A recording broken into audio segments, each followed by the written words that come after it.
Welcome back to the Industry Leader Update. Last week, the average interest rate on a $30,000 HELOC or home equity line of credit was 7.32%. And keep in mind, that was the average before the Fed hiked its short-term rates another 75 basis points in the first week of this month. Vikram Gupta, Executive Vice President and Head of Home Equity at PNC Bank, told Time, "The home equity product is still great to have, so if you can qualify for one now, I recommend doing it because things are only going to get worse. You may not be able to qualify for it 6 months from now." What Mr. Gupta fails to mention is that you may qualify for a HELOC today or next month, then only find your credit line has been frozen or reduced at the lender's discretion.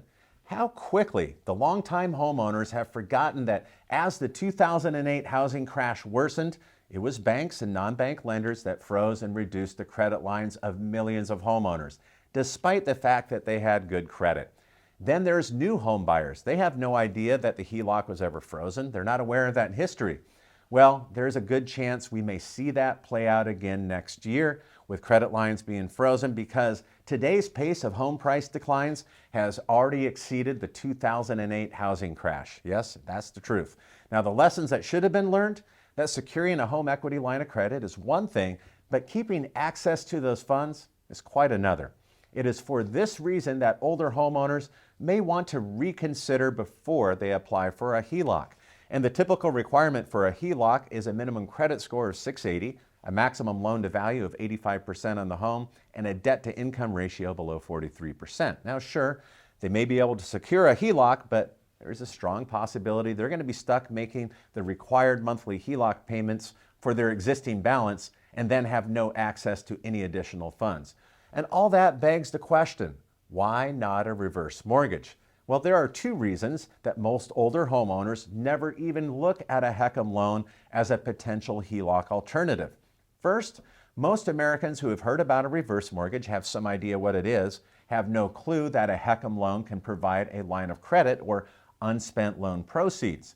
Most only understand that a reverse mortgage simply eliminates any required monthly mortgage payments, and that's it. And that's perhaps the primary reason that older homeowners that do have substantial equity right now and may be looking for access to their equity in a credit line never pursue a HECM. And second, those who learn that a HECM could potentially be used as a viable HELOC alternative, they may be put off by the HECM's high upfront costs. Fair enough, but let's look closer at the cost of these two unique loans. Now, before I do, I need to mention I'm not a financial advisor. I'm a reverse mortgage commentator, trainer, and a passionate supporter of the proper use of a reverse mortgage. So always seek the advice of a trusted professional when you're considering a reverse mortgage. Now back to the crux of the matter. The average closing cost on a HELOC ranges from $3,700 to $4,500, but let's not overlook the required cost of monthly payments. For example, a $70,000 HELOC at 7.32% would require a payment of $427 during the 10-year drop period each month if all funds were used. Then beginning year 11, those payments increased to $556. The total interest and principal paid out of pocket over the 30-year loan is $184,000. Now, by contrast, the estimated total HECM loan cost for a $525,000 home would be about $15,000, of which $10,500 is the upfront FHA mortgage insurance premium. However, unlike a HELOC, no monthly payments are required on the mortgage balance. Therefore, the finance fees for their HECM loan could be appreciated in light of the fact that in 3 short years, $15,000 of additional cash flow is realized by not having to make those HELOC payments on a $70,000 HELOC loan. And then even better, the line of credit in a HECM cannot be frozen unless the homeowner fails to meet the conditions of the loan, or then there are some cases where you have an eligible non-surviving spouse that survives the primary borrower. Then access to the HECM's line of credit ceases. Otherwise, the homeowner is going to enjoy future access to a HECM line of credit that increases over time regardless of any decline in their home's value.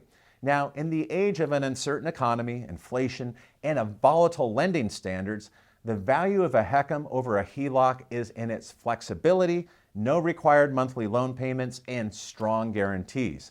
When it comes to cash flow and future access to funds, a HECM simply outshines nearly any benefit a HELOC could offer.